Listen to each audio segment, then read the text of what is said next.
yeye alijibu msinipige, hela itatoka, msiwe na wasiwasi. Anataja maeneo mengi anayofanya kazi, mara anafanya kazi ya ulinzi, mara sijui nini.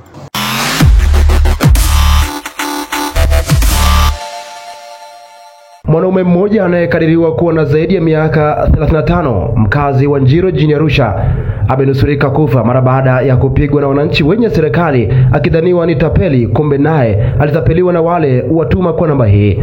Akizungumza na Tesha Ai, mtu wa huduma masuala ya kifedha kutoka mtaani kwao, amesema siku ya tukio mwanaume huyo alifika dukani kwake akamwambia amtumie mtu fedha shilingi 400 na akishamaliza kufanya hivyo atatoa fedha kwenye simu yake ili amkabidhi wakala huyo cash.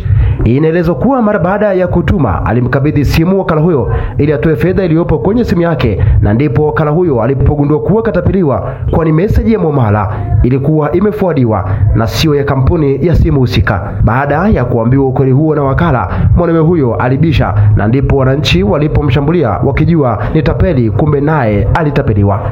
Mimi ni France Alfred Simon Sengelela Teresia Tesha, na hii ni Tesha Ai. Jina langu mimi naitwa Bibi Karimu.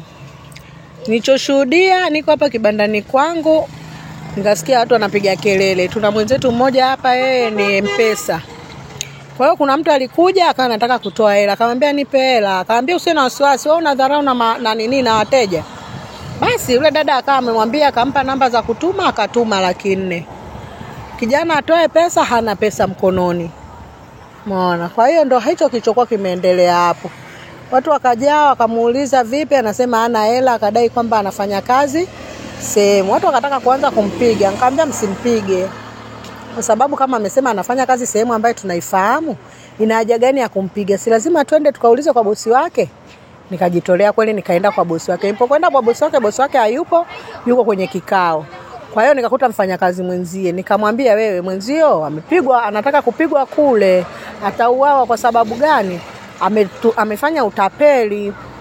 Akasema yeye hawezi kutoka kwa sababu ana watoto wawili, na kweli ana mtoto mmoja nimeona mdogo kabisa amebeba.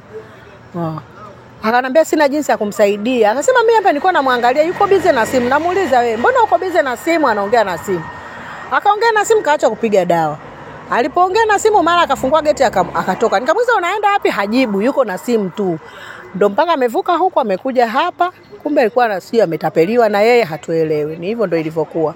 Yeye mwenyewe alivodai anafanya kazi kwa jaji, mama mmoja hapo. Lakini nilipofuata pale yule dada nilomkuta akasema yule maana nimuuliza hapa ndo kwa jaji wa kike, akasema sio kwa jaji hapa. Nikamwambia unamjua kuna kijana mmoja mweusi? Akasema huyo namjua. Yuko vipi? Nikamuelezea. Akanambia hapa sio kwa jaji, hapa ni kwa hakimu. Hapana, sijawahi kumuona wala sijamfahamu. Sababu na mimi mwenyewe maeneo hayo ni mgeni nilipoenda. Ni mtu mzima, ni kama miaka 30 na hivi au 40. Hakupigwa sana. Alikupigwa sana kwa sababu baadhi ya watu walijua kabisa kwamba naye ametapeliwa.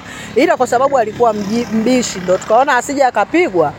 Kwa sababu unajua sasa hivi mtu kishamwambia mwizi ni hatari.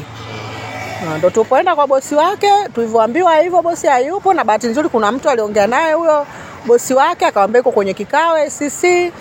Basi wakachukua jukumu la kumpeleka polisi. Kwa hiyo amepelekwa polisi. Wito wangu wa wananchi tuwe makini. Kwa sababu matapeli wanatembea tu na hofu za watu. Unajua kingi kinachotuponza ni tamaa. Kama yeye nasikia ameahidiwa, anaambiwa ametumiwa 800,000. Kwa hiyo katika hiyo 800,000 arudishe 400,000. Umeona? Sasa 400,000 wewe kwa akili haraka kweli. Huwezi kuangalia kwamba hapa pana nini. Hivi mtu kiurahisi kusamea 400,000 kweli? Kitu cha ajabu sana hicho. Kwa hiyo ni tuwe makini kwa sababu wale wako katika utafutaji ambao sio sahihi. Unaona, na kipindi hiki tulichokuwa nacho pesa ni ngumu sana. Tunapoambiwa kwamba mtu katuma hela kwenye simu, basi jaribu kufuatilia kwanza ile hela imetumwa kwa mtandaoni, kwa namba za mtandao au matapeli. Maana hawana uwezo wa kutuma kwa namba ya mtandao. Hawa wanatuma kupitia namba zetu za kawaida. Sasa wewe huwezi kustuka. Na anapokuambia kwamba eti maana anasema unaambiwa kuna hela imeingia kwenye simu yako kimakosa. Kwa nini usiangalie salio lako kwanza? Ndio hizi uende ukatoe kwa wakala. Na tuangalie mawakala kwa sababu wenyewe sio wamiliki wa zile ofisi. Wenyewe ni wafanyakazi wanatumwa na mabosi zao. Tunasababisha watu wanakosa ajira. Watoto wanakosa ajira kwa sababu ya tamaa za watu fulani. Huyu hakimu simjui jina, sijawahi muona wala simjui jina. Yaani mara ya kwanza yeye amefanya kunielekeza kwa sababu mimi najua hayo maeneo ndo nilienda, lakini simjui jina. Hata yule kijana mwenyewe simjui kwa kweli, sijawahi kumuona. Majina ninaitwa Messi Mtafe. Nafanya kazi ya M-Pesa, ni wakala wa M-Pesa hapa Temde Stand. Alikuja baba mmoja hapa akaniambia nimtumie hela, nikamwambia nipe hela nihesabu kwanza. Akaniambia aisee, mimi hapa ninayo hela, mbona nizarau? Umeingia mfukoni umekuta sina hela, hela ipo. Kweli ni hivyo, tuma hela. Akawa anaongea na simu. Nimtumia 473. Alipokuwa nilipomtumia hela akawa anaongea na simu hapo kwenye hiyo kona. Aliporudi maliza kuongea na simu akaja hapa, nikamwambiaje, nipe hiyo hela nimeshatuma. Kaniambia toa, ipo kwenye simu.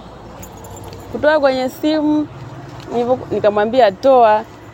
Wakati akasema mimi sijui kutoa, chukua hii simu toa mwenyewe. Akanipa ile simu nikawa natoa. Nilipotoa, ilipofika pale sehemu ya kuandika namba ya asili nikampa kwamba andika namba ya asili. Akaingiza namba ya asili, kuingiza namba ya asili akamwambia namba sio sahihi. Nikamwambia namba ulioingiza sio sahihi. Akasema mbona namba ni yenyewe? Nikatoa mara ya pili. Kutoa mara ya pili tena akamwambia namba ulioingiza sio sahihi. Basi baadaye akasema labda ni mtandao. Nikamwambia sio mtandao, namba unaoingiza sio sahihi, labda uifahamu namba yako ya asili. Akasema hii ndo namba yangu ya asili wanatolea siku zote. Nikamuuliza kwenye akaunti yako kuna salio? Akaniambia ndio kuna salio ya 490. Kuangalia, nikamwambia nipe niangalie. Kuangalia nikaikuta message imeforwardiwa. Nikawa namwambia hii message mbona umeforwardiwa? Akasema hapana, sijaforwardiwa, hiyo tayari imeingia na hela. Nikamwambia wewe usinibishie mimi, tayari nimeshaiona hiyo message ni ya kuforward. Baadaye ndo nikamwambia sasa nipe hela. Akaniambia mimi nina hela, nafanya kazi, mbona una wasiwasi na mimi nafanya kazi? Nikamwambia basi toa. Akaniambia twende ukaangalia ukakufahamu ninakofanyia kazi. Nikamwambia ni wapi? Akana nielekeza maeneo ya hapo juu.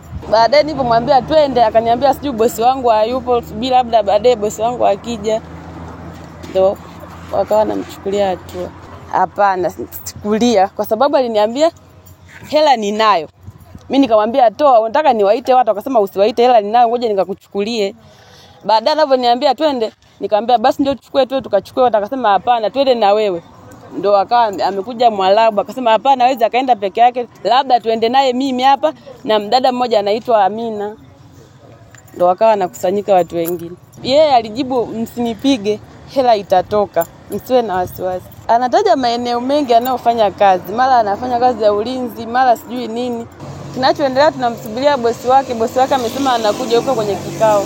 Mwamala sijaurudisha kwa sababu mimi nilikuwa sijajua kwa kwamba nini imeshatapeliwa. Mimi nilipomwambia huyu mtu unamfahamu, akasema namfahamu. Kuna namba hiyo haipatikani.